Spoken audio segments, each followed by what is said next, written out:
சென்னையில் 3 சிறுமிகள் பாலியல் வன்கொடுமைக்கு ஆளாக்கப்பட்ட சம்பவத்திற்கு எதிர்க்கட்சித் தலைவர் எடப்பாடி பழனிசாமி கண்டனம் தெரிவித்துள்ளார். சட்டங்களை கடுமையாக்குவதாக சொன்னால் மட்டும் போதாது எனவும், அவற்றை செயல்பாட்டில் கொண்டு வந்தால்தான் குற்றவாளிகளுக்கு அச்சம் வரும் எனவும் எக்ஸ் தளத்தில் பதிவிட்டுள்ளார்.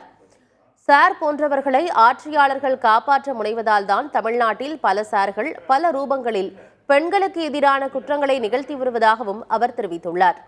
வழக்கை தீர விசாரித்து உரிய நடவடிக்கை எடுக்க வேண்டும் எனவும் அரசுக்கு எடப்பாடி பழனிசாமி வலியுறுத்தியிருக்கிறார்.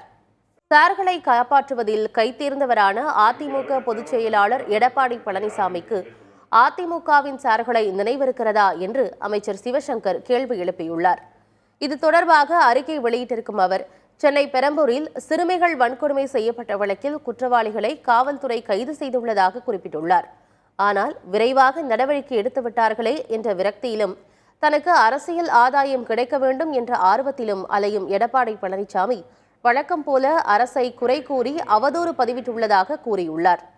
அதிமுக சார்களை மறந்துவிட்டார்களா பழனிசாமி என்று கேள்வி எழுப்பியிருக்கும் அமைச்சர் சிவசங்கர், பெண்கள் நலனிலும் பாதுகாப்பிலும் அக்கறை கொண்டு சிறப்பாக செயலாற்றி வரும் திமுக அரசை குறை கூறினால் அதை மக்களே ஏற்க மாட்டார்கள் என்றும் தெரிவித்துள்ளார்.